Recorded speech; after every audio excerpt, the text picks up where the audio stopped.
Hello students, now let's start with Remer-Timon reaction. So our next topic is Remer-Timon.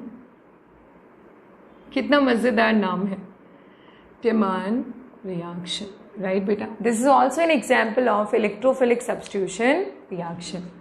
So ये भी किसका example है? Electrophilic substitution reactions का example है, ठीक है? होता क्या है Remer-Timon reaction में? यहाँ पे हम फिनोल से स्टार्ट करते हैं, राइट बेटा? किससे स्टार्ट करते हैं? फिनोल से स्टार्ट करेंगे। फिनोल से स्टार्ट करने के बाद अगर हम फिनोल में एल्कलाइन मीडियम में NaOH में हम CHCl3 ऐड करते हैं, राइट? इसको हम अप्रॉक्सीमेटली 340 केल्विन पे हीट करेंगे, ठीक है? या सिंपल आप हीट का सिंबल भी लगा सकते हैं। जो प्रोडक्ट हमें यहाँ से मिलेगा वो मिलेगा बेटा ONaCHO, सोडियम। ये देखो, ये सैलिसैल्डिहाइड है, ठीक है? इसका सोडियम सॉल्ट हमें मिलेगा, जिसको जब हम डाइल्यूट HCl से ट्रीट करेंगे तो हमें क्या मिल जाएगा? OHCHO, यानी कि salicylaldehyde, right? That is the common name. Otherwise क्या हो जाएगा? Two hydroxy benzaldehyde. और क्या हो सकता है इसका नाम? ऑर्थोहाइड्रोक्सी भी हो सकता है, और 2-हाइड्रोक्सी बेंजाल्डिहाइड। इस पर्टिकुलर रिएक्शन को बोला जाता है Remer-Timon रिएक्शन। सेम वे ये भी आपका Remer-Timon है, और एक और रिएक्शन मैं बताऊंगी वो भी आपका Remer-Timon है। बस कुछ डिफरेंस नहीं, फिनोल लिया, NaOH लिया, और यहाँ पे क्लोरोफॉर्म की बजाय डाल दिया बेटा कार्बन टेट्राक्लोराइड, ठीक है?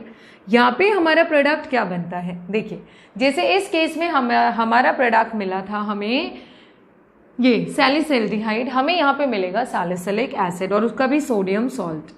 तो हमें इनिशियली क्या मिलेगा? OHCOONA, तो हमें मिल गया सोडियम सैलिसिलेट, जिसको अगर हम ट्रीट करेंगे डाइल्यूट HCl से तो हमें क्या प्रोडक्ट मिलेगा? The product obtain will be salicylic acid. तो प्रोडक्ट क्या मिलेगा बेटा? Salicylic acid. So this is Remer-Timon reaction, okay? इन दोनों रिएक्शंस में से कोई भी रिएक्शन आप लिखेंगे, that is an example of Remer-Timon reaction, अगर डायरेक्ट आपसे पूछा जाता है। अब हम डिस्कस करेंगे इसका मैकेनिज्म क्या होगा। So mechanism of the reaction, what would be the mechanism of the reaction? Electrophilic substitution reaction का एग्जाम्पल है, तो देखते हैं मैकेनिज्म क्या होगा। सबसे पहले केस में हमारे पास है CHCl3, राइट बेटा? तो CHCl3 जब OH नेगेटिव आएगा, आप खुद सोचिए, OH नेगेटिव को क्या चाहिए? H positive. तो ये H पॉजिटिव को अपना इलेक्ट्रॉन देगा, हाइड्रोजन अपना इलेक्ट्रॉन किसको दे देगा? कार्बन को। अब देखो, कार्बन पे नेगेटिव आएगा तो क्या कभी भी क्लोरीन ये बर्दाश्त करेगा कि मैं तो न्यूट्रल और carbon negatively charge? Because chlorine is more electronegative than carbon. So जैसे ही लोन पेयर इस पे आएगा, कार्बन ये बॉन्ड पेयर लेके गायब हो जाएगा। सो हमें यहाँ से क्या मिलेगा? इलेक्ट्रोफाइल। देखो, कार्बन जिसपे ये एक लोन पेयर आया था और 2 क्लोरीन बचे हैं, तो यहाँ से क्या निकला? H पॉजिटिव और Cl नेगेटिव, दो चीजें एक साथ निकली। One is in the form of H positive, यहाँ से H क्या निकला बेटा? H पॉजिटिव के फॉर्म में, और Cl किस फॉर्म में निकला? Cl नेगेटिव के फॉर्म में, ठीक है बेटा? तो अगर हम देखें यहाँ पे क्या हुआ है, एक H पॉजिटिव के फॉर्म में निकला है, एक Cl नेगेटिव के फॉर्म में निकला है, तो यहाँ पे बना क्या? इन दोनों ने मिलकर बना दिया H2O, और ये किस फॉर्म में निकल गया? Cl negative. तो देखो, इधर overall 1 negative and this side also overall 1 negative. But chloride H2O के अलावा डाइक्लोरोकार्बीन हमें यहाँ से मिला है, डाइक्लोरोकार्बीन। और ये जो कार्बीन है ये रिएक्शन इंटरमीडिएट होता है, जो हम 11th क्लास में पढ़ाते हैं। कार्बीन की क्या खास बात है? In this case octet of carbon is not complete. Carbon का ऑक्टेट कंप्लीट नहीं है। How many electrons carbon is having in its surroundings? 1 2 3 4 5 6 electrons in its surrounding. So it's octet is not complete, means this is electron deficient species, this is electron deficient reaction intermediate, right? तो ये जो intermediate है electron deficient होने की वजह से this act is an electrophile, एक electrophile का रोल प्ले ये करेगा, राइट बेटा? नेक्स्ट क्या होगा, अब देखो ये पहला स्टेप हो गया हमारा generation of electrophile, generation of electrophile, right बेटा, first step done. Second step क्या हुआ, अटैक ऑफ इलेक्ट्रोफाइल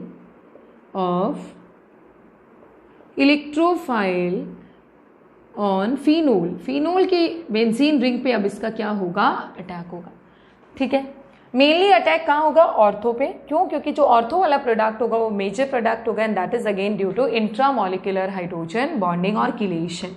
सो देखिए ये है फिनोल बेटा, फिनोल पे किसने अटैक किया, ये फिनोल है, वहां से क्या आया CCl, इसके पास एक लोन पेयर है but still it is electron deficient, इसके पास एक वेकेंट ऑर्बिटल भी है। ठीक है, ये इसके पास एक वेकेंट ऑर्बिटल है, means it is an electron deficient species. अब देखो यहां से पाई इलेक्ट्रॉन पेयर गया इस कार्बन के पास, कहां पहुंचा, कार्बन के पास। जैसे इसने कार्बन को इलेक्ट्रॉन दिया तो अभी चाहिए इलेक्ट्रॉन डेफिशिएंट है, लेकिन एक्स्ट्रा इलेक्ट्रॉन मिलते ही इस पे नेगेटिव चार्ज आएगा। कौन सा चार्ज आएगा बेटा, नेगेटिव। तो देखना कैसे होगी सिचुएशन, और यहाँ पे क्या जुड़ा हुआ है, एक हाइड्रोजन जुड़ा हुआ है। So what will be the situation, जैसे ये गया what happens, double double OH, देखिए Cl, इस पे आ गया नेगेटिव, इस पे ऑल्दो एक लोन पेयर पहले से ही था और एक और मिलने से आ गया नेगेटिव चार्ज, और यहाँ पे है हाइड्रोजन और इस कार्बन पे आ गया पॉजिटिव। इधर कोई चार्ज नहीं था, इधर एक पॉजिटिव एक नेगेटिव, ओवरऑल 0। नेक्स्ट में क्या होगा, हाइड्रोजन अपना इलेक्ट्रॉन पेयर देके H पॉजिटिव की फॉर्म में जाएगा, और जैसे H पॉजिटिव की फॉर्म में जाएगा ये अपना इलेक्ट्रॉन पेयर किसको दे देगा, H पॉजिटिव को दे देगा। And what happens in this case, देखिए दिस OH कार्बन, तो एक हाइड्रोजन इससे जुड़ गया बेटा ये वाला, और दो इस पे थे chlorine, now it's octet is complete, तो ये अब पॉजिटिव भी खत्म हो गया। तो इसने अपना लोन पेयर किसको दे दिया है, लोन पेयर ना दिखा के सिर्फ नेगेटिव दिखा देते, इसका नेगेटिव किसके पास आ जाएगा, H पॉजिटिव के पास, तो ये H जुड़ गया इससे एंड दिस वे। अब हम इसका करते हैं हाइड्रोलिसिस, ये हो गया सेकेंड स्टेप। थर्ड स्टेप में हुआ हाइड्रोलिसिस। हाइड्रोलिसिस में क्या होगा देखते हैं, देखिएगा ये थर्ड स्टेप यहाँ से हो जाता है, लॉस ऑफ प्रोटॉन, यहाँ पे किसका लॉस हुआ, प्रोटॉन का, जो कि यहीं पे एब्जॉर्ब हो गया। हाइड्रोलिसिस करवाते हैं इस पर्टिकुलर कंपाउंड का, ये हमने NaOH लिया होता है शुरू में, तो ये O नेगेटिव बन जाता है बेटा, ONa बन चुका होता है, negative positive, and this is also O negative Na positive, O negative Na positive, O negative Na positive, ठीक है, O negative Na positive, right बेटा। तो यहाँ पे जैसे हमने इसमें NaOH डाला, जैसे NaOH डाले, क्योंकि मीडियम आपका एल्केलाइन है शुरू से ही, NaOH डालते ये क्या करेगा, CH और दो है इस पे Cl। सिचुएशन क्या होने वाली है देखिएगा, दो NaOH की हमें पड़ेगी ज़रूरत। हाइड्रोलिसिस का मतलब है कि ये एक्वस मीडियम, मैंने हंस को डाला, एक NaCl ये निकला और एक NaCl ये निकला, there will be loss of -2 NaCl, right. जैसे दो NaCl का लॉस होगा बेटा क्या मिलेगा हमें यहाँ से, देखिए आप, this O negative Na positive and then CH as such disturb नहीं किया, इस कार्बन से क्या जुड़ गया, Na निकल गया Cl, so we remain with OH, और इस कार्बन से भी क्या जुड़ गया, इस माने इस पॉइंट पे भी क्या जुड़ गया, OH। अब ये बात जब एल्कोहॉल्स पढ़ाए थे तो मैंने आपको शुरू में बताए थे, 2 OH are not stable at 1 carbon, एक कार्बन पे 2 OH स्टेबल नहीं है। तो क्या होगा इस केस में, इस केस में जैसे OH नेगेटिव की फॉर्म में जाएगा, ये अपना हाइड्रोजन से इलेक्ट्रॉन पेयर लेके यहाँ ले आएगा, क्या बना बेटा, O negative Na positive and this way CH double bond O, CHO जुड़ गया है। अब इसका हम क्या कर देंगे, अगेन एसिडिक, यहाँ पे तो हमने क्या किया था, एल्कलाइन हाइड्रोलिसिस, और यहाँ हम क्या करेंगे, एसिडिक हाइड्रोलिसिस। जब हम इसका एसिडिक हाइड्रोलिसिस करेंगे तो प्रोडक्ट क्या बना बेटा, देखिए ONa प्लस, इसको हम CHO लिख सकते हैं, डाइल्यूट HCl से जब ट्रीट किया तो हमें प्रोडक्ट क्या मिलेगा, OH CHO, that is salicylaldehyde ऑर्थोहाइड्रोक्सी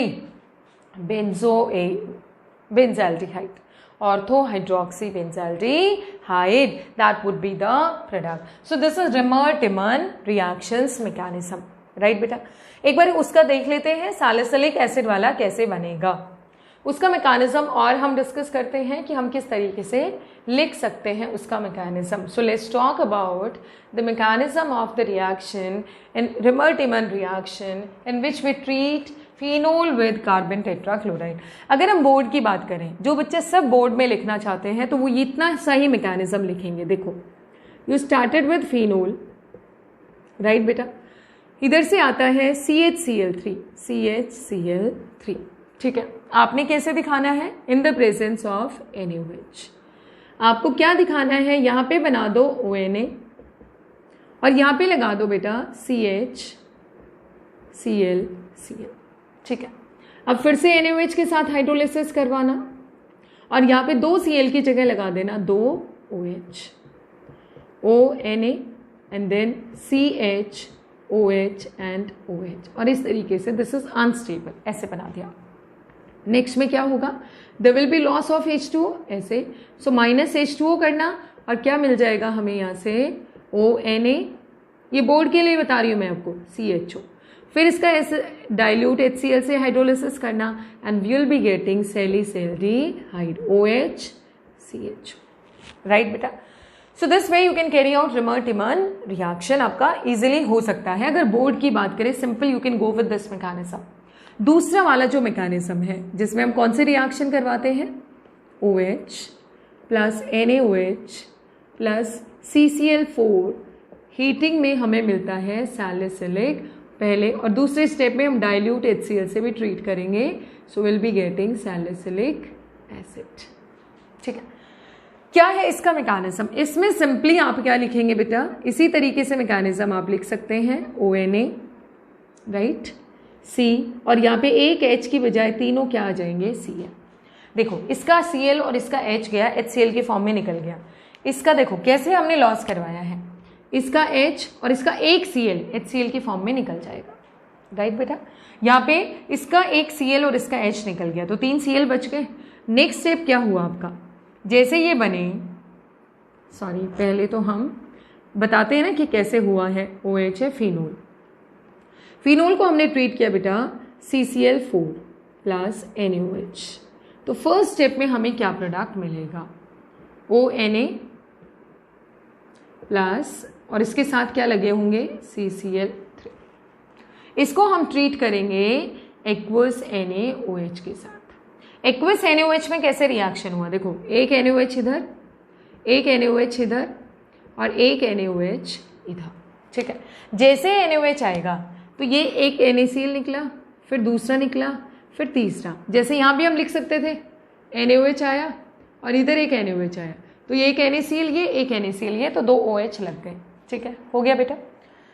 next क्या हुआ, अब क्या बना हमारा, देखो प्रोडक्ट ONA C, 3 इससे जुड़ गए OH. 3 OH तो बहुत, जब 2 OH एक कार्बन पे नहीं सर्वाइव कर सकते तो 3 के लिए बड़ा मुश्किल है.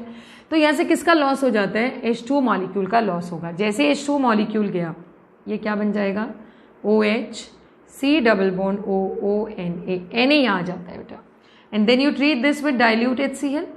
डाइल्यूट HCl से ट्रीट करते ही हमें क्या मिलेगा, OH COOH, salicylic acid.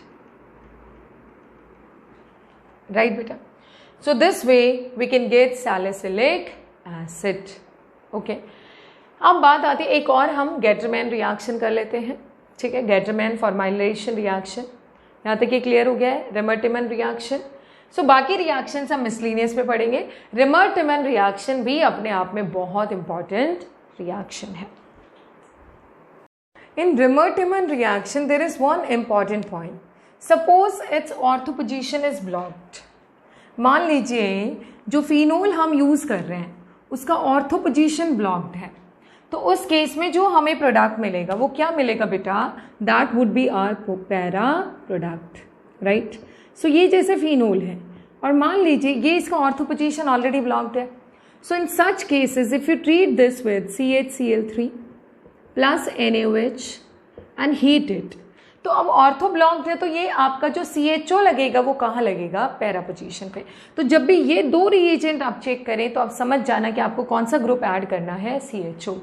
So in this case the product obtain would be OH, OCH3 and CHO। This is vanillin. जो वनीला फ्लेवर हमें मिलता है उसमें कौन सा कंपाउंड होता है बेटा, ये वाला कंपाउंड होता है वैनिलीन। तो ऐसे केस में CHO कहाँ लग जाएगा, पैरा पोजीशन पे। So this vanillin is used in vanilla flavour. जितने भी वनीला फ्लेवर्ड कंपाउंड्स हैं या जो भी आइसक्रीम है, जो भी हम खाते हैं, केक आपने वनीला फ्लेवर्ड लिया है, आइसक्रीम लिया है, फ्रूट केक लिया है, तो उन सब में ये ही कंपाउंड प्रेजेंट होता है।